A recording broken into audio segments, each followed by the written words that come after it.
Christos anesti negrum fanato.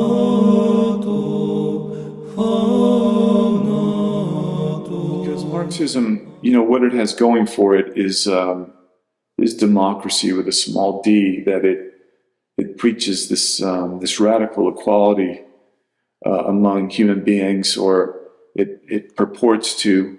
I think that's why a lot of Americans are taken in by it. And part of the Marxist idea is that hierarchy is inherently oppressive, and then difference leads to hierarchy. So you want to kind of smash the family because you want to reduce every person to just a lone individual and equal, undifferentiated. Gender studies has, they've sort of held water for that Marxist assault on human biology, because they managed to suppress or misinterpret all the historical evidence around gender and suppress the biological evidence around gender. But what I said in the questions afterwards is that this 2010 paper by Georgia Williams about exploring hierarchy as fractals in the theology of Dionysius the Areopagite, that's going to be crucial for the next generation, because they have to understand that what we call hierarchy, or what the hierarchies in the universe are, really just the fractals. And fractal order is something beautiful. It's something that everyone can relate to, and it occurs in societies. It occurs in human relationships. So that was the first part, and then the second part, I tried to restate my gender chiasm paper from 2007. I don't think I did a good job of that, and no one was really interested. I'm disappointed about that, about the job I did, and about the fact that I have gotten no traction with that article, because I'm 99% sure it's right, and it's really beautiful. It's in a sense the only new thing that's been said about gender, and that's true. And the chiasm is elegant and it's powerful, and I hope that article finds its readership someday. And the third part was what I thought might be the most important thing, which is just to say something about the value of healthy shame, and shame as the worshiping emotion. Shame is the sign that you're not secular, and shame is the enemy of therapy, our secular American therapy, which drains you of shame so that you'll be defenseless against sin. And shame is distinct too, because virtues can be more or less, you can read about them or read examples, but shame really comes in an encounter with holiness or beauty, with superiority, and cultivation of healthy shame is our Achilles heel as American Orthodox, because we are a democratic culture in a small d. We do not like, we're not comfortable with hierarchies, and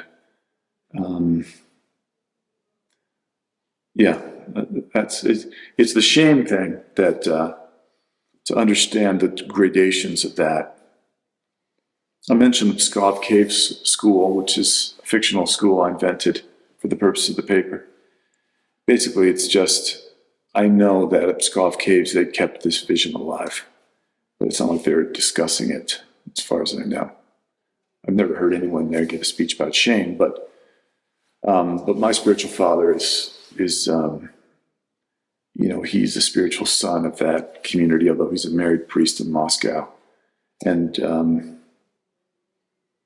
so I've just observed it in him, and then I did confirm it with him. So my argument about shame is that it actually it's meant to unfold in three concentric phases, and that's really, anyway. Yeah, that's it.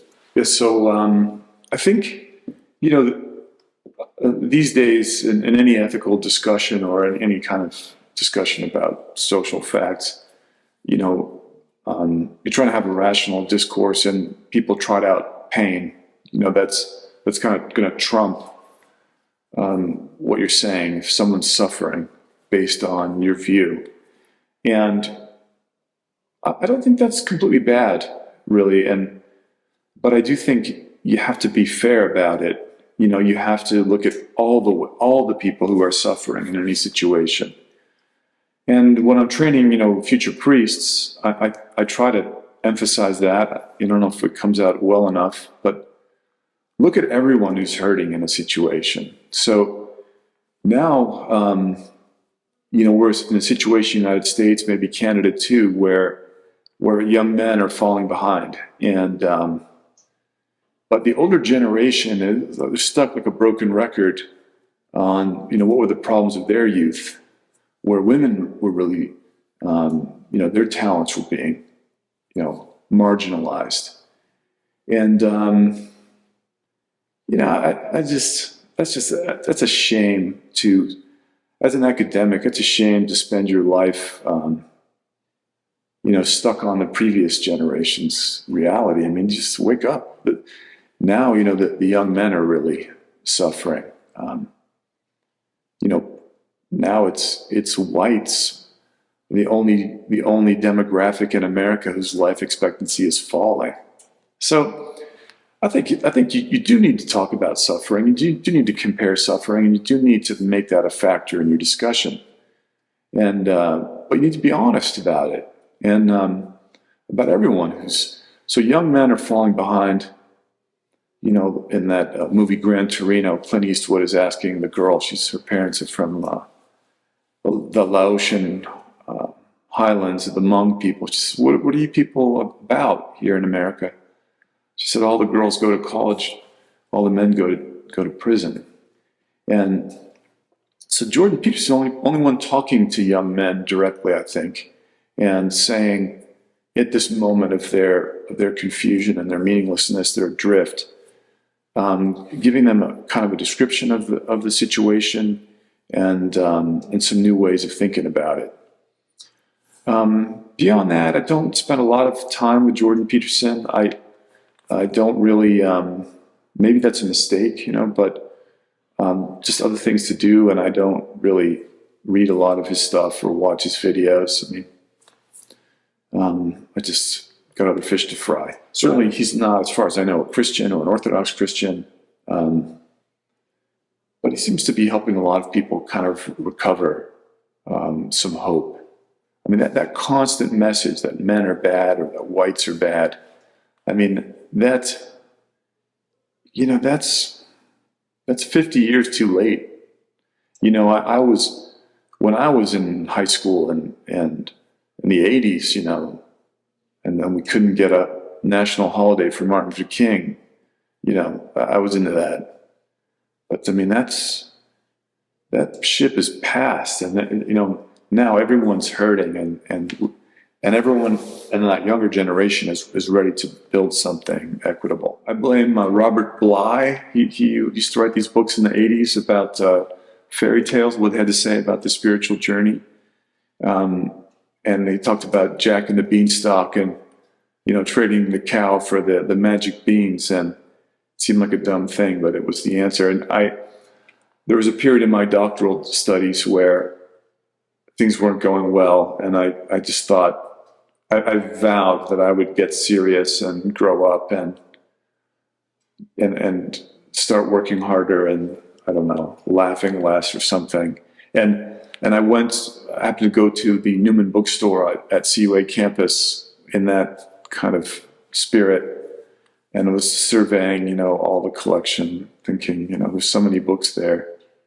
And then I saw the spine of a book called The Death and Life of Great American Cities, and I'd never heard of the author, Jane Jacobs, or the title before, never heard those mentioned by anyone, or never seen them in a bookstore. And the thought came to my mind, that's just the sort of book I shouldn't be reading if I'm going to be a serious theologian.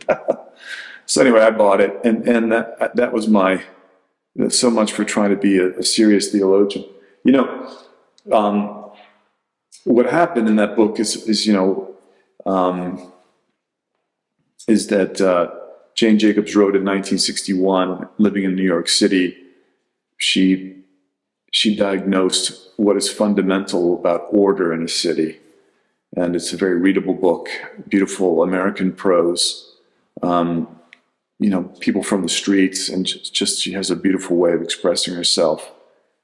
And she was a rebel, no college degree, and she was an anti-war protester.